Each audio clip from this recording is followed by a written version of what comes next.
Vivendo fervor espiritual. Texto áureo. E não vos embriagueis com vinho, onde há contenda, mas enchei-vos do Espírito. Efésios 5,18. Verdade prática. Ser cheio do Espírito pode se referir tanto ao batismo no Espírito Santo, como também à vida plena no Espírito. Leitura complementar. Atos 4, 7 ao 9. Cheio do Espírito para testemunhar de Jesus. Atos 4:31, cheio do Espírito como resultado da oração. Atos 7:55, cheio do Espírito como indicador da vida na plenitude do Espírito. Atos 13:52, a alegria é um sinal de uma vida cheia do Espírito Santo. Gálatas 5:16 ao 18, viver o fervor espiritual é o mesmo que andar no Espírito. Colossenses 3,16, características de quem vive a plenitude do Espírito. Leitura bíblica. Efésios 5, versículo 15 ao 20.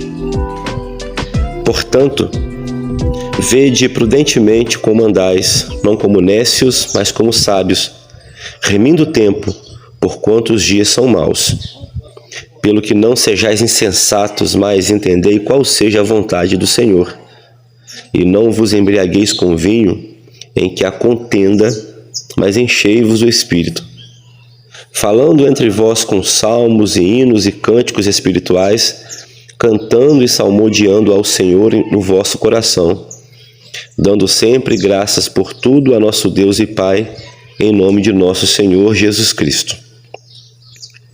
Objetivo geral da lição: mostrar a necessidade de se viver o fervor espiritual. Objetivos específicos: destacar a importância da devoção na vida do cristão pela palavra e oração, enfatizar a importância de nos mantermos cheios do Espírito e prevenir a respeito da frieza espiritual. Introdução. A frieza espiritual paralisa as pessoas. Ela revela-se na ausência da observância de disciplinas devocionais comuns a todo cristão. Quando não há mais o desejo de se separar um tempo para a oração e a meditação nas Escrituras Sagradas, quando não se pratica mais o jejum, quando não há mais respeito e reverência pelas coisas espirituais, tudo isso se apresenta como um ciclo débil que envolve a vida das pessoas até que elas passam a racionalizar o pecado.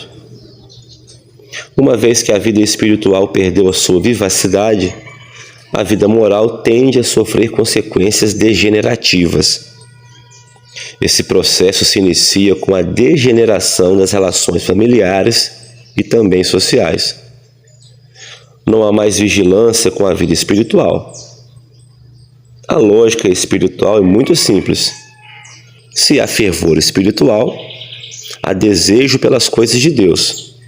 Se há frieza espiritual, há desejo e supervalorização pelas coisas carnais. A expressão "todos foram cheios do Espírito Santo" em Atos 2, versículo 4, quer dizer que todos foram batizados no Espírito Santo. Nós já estudamos isso na lição 3 dessa revista, mas nela aprendemos igualmente que cheio do Espírito indica também viver a plenitude ou o fervor do Espírito. Hoje, nós vamos analisar melhor esta parte da teologia pentecostal. Capítulo 1. A importância da devoção pela palavra e oração. O apego à palavra e o hábito de orar são indispensáveis à vida cristã. São práticas ensinadas ao povo de Deus desde o princípio, pois Deus fala por meio delas. 1.1. A devoção. A nossa ideia de devoção é de apego, dedicação e zelo, como o nosso apreço pela oração, o amor pela palavra e o apego ao jejum. Leitura da Bíblia, oração e jejum são importantes exercícios espirituais na vida da igreja desde o princípio. Tudo isso é válido e espiritualmente salutar para a vida cristã, mas torna-se eficaz quando acompanhada de santificação, de humildade, prudência e sabedoria. A nossa prudência é para que essas práticas não venham se tornar motivo de exibição. 1.2 A oração e a palavra. Todos nós conhecemos o jargão evangélico. A oração é a chave da vitória. E isso é verdade. Não existe vida espiritual abundante sem oração. Segundo a declaração de fé das Assembleias de Deus, a oração é o ato consciente pela qual a pessoa dirige-se a Deus para se comunicar com Ele e buscar a sua ajuda por meio de palavra ou pensamento. A oração é a alma do cristianismo e expressa a nossa total dependência de Deus. O próprio Senhor Jesus Cristo tinha o hábito de orar, conforme lemos em Lucas 3, versículo 21 e o capítulo 6, versículo 12. Essa prática particular deve ser espontânea e contínua, conforme Paulo escreve em 1 Tessalonicenses 5,17. A leitura da Bíblia nos torna sábios e prudentes. 1.3 Um viver sábio. Estes exercícios espirituais devem ser colocados em prática no dia a dia, diferente do nécio. Vede prudentemente como andais, e não como necios, mas como sábios. Versículo 15. Existem pelo menos 7 palavras gregas no Novo Testamento para nécio, mas a que o apóstolo Paulo usa nessa passagem só aparece aqui, e é o termo grego azofos, ou seja, um tolo, um sem juízo. Paulo está contrastando a sabedoria cristã, que vem do Espírito, com a insensatez dos pagãos. Isso se torna claro no versículo 17, onde o apóstolo Paulo usa outro termo, a palavra afron, ou seja, nécio, insensato, e acrescenta que estes não entendem a vontade do Senhor.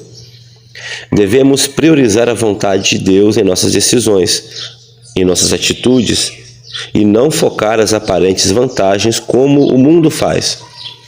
O modo de vida do crente não pode ser do mesmo padrão daquele que está no mundo. Isso Paulo nos adverte em Romanos capítulo 12, versículo 1. 1.4 Remindo o tempo. Essa frase diz muito mais do que parece à primeira vista. O verbo remir significa comprar de novo, resgatar, aproveitar o melhor possível. A palavra tempo é bem conhecida entre nós.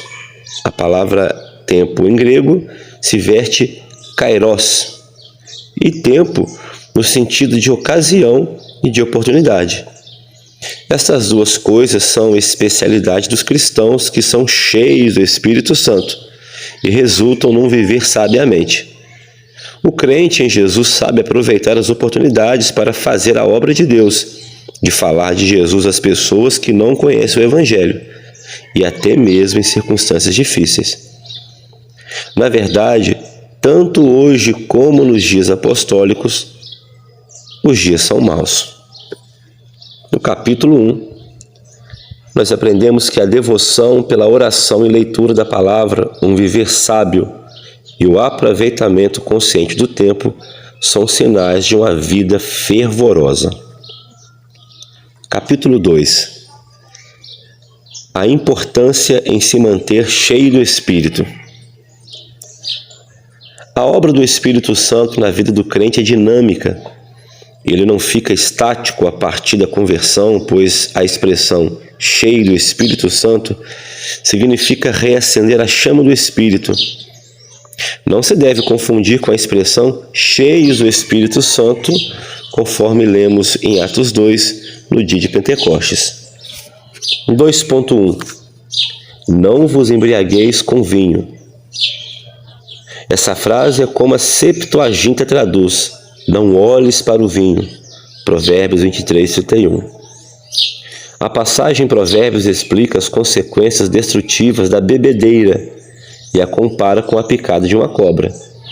A palavra usada para contenda significa também devassidão, dissolução. Esses termos são incompatíveis com a ética cristã, mas é muito comum entre os pagãos que procuram buscar a felicidade nos prazeres mundanos que resultam sempre em desgraças. 2.2 Mas enchei-vos do Espírito.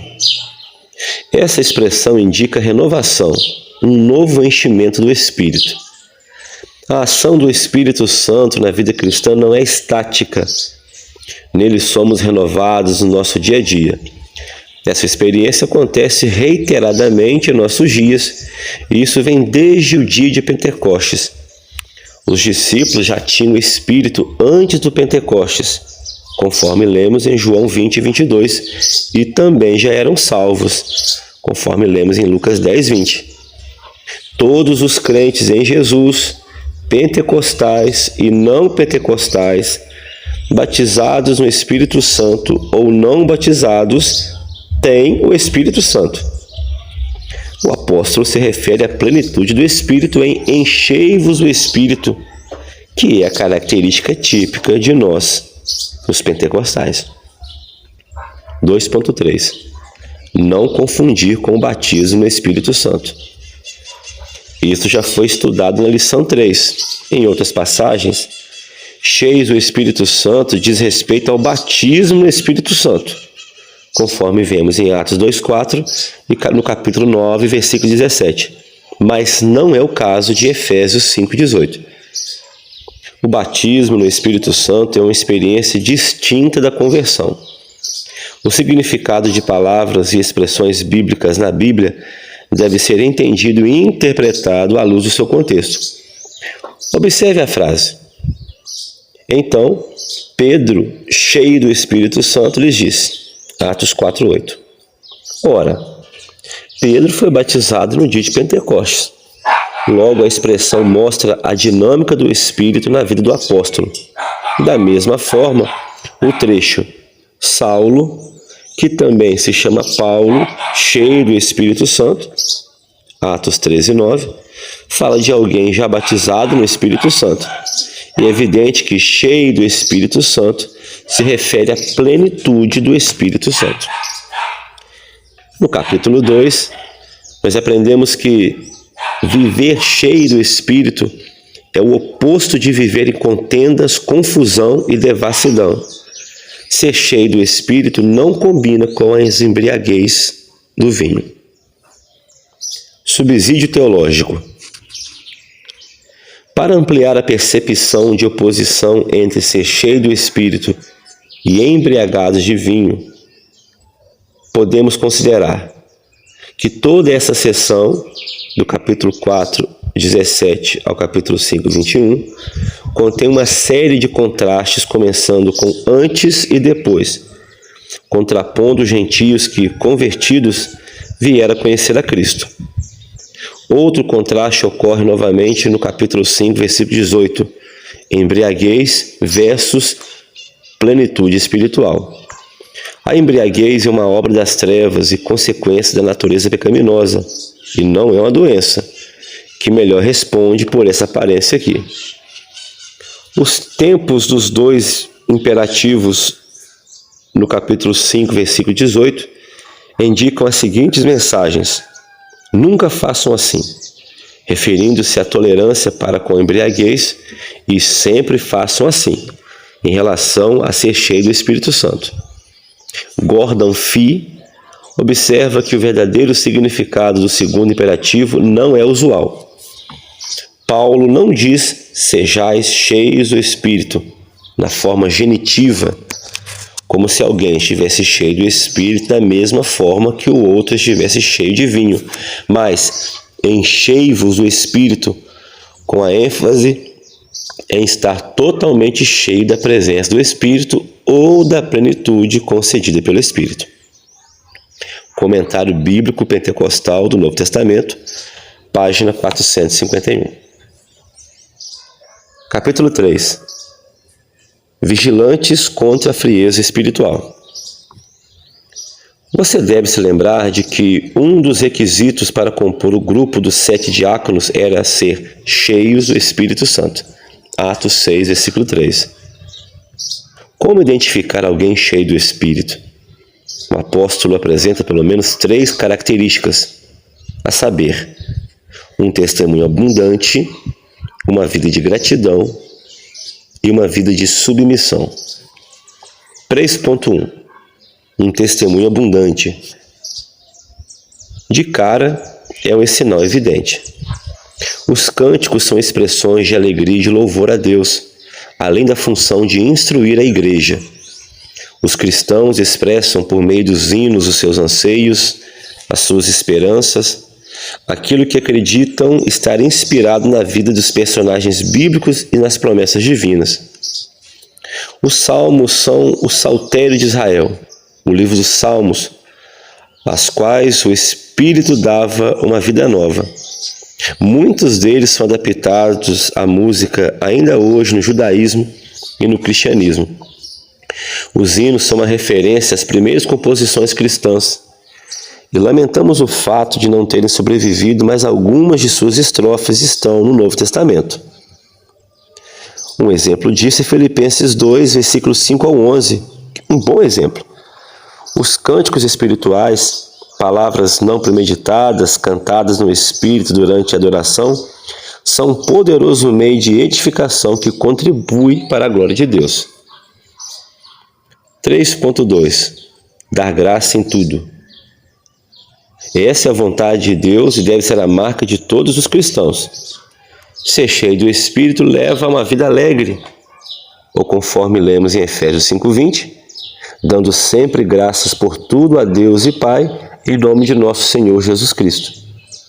O Espírito Santo nos capacita a levar uma vida de gratidão a Deus centrada em Cristo. Há diversas passagens tripartidas no Novo Testamento, onde o Espírito Santo aparece com o Pai e com o Filho, e a passagem que estamos analisando é uma delas. 3.3. Uma vida de sujeição. O quebrantamento e a humildade expressam bem a plenitude do Espírito. A submissão é outra consequência de uma vida na plenitude do Espírito, pois o Espírito Santo nos capacita a essa sujeição.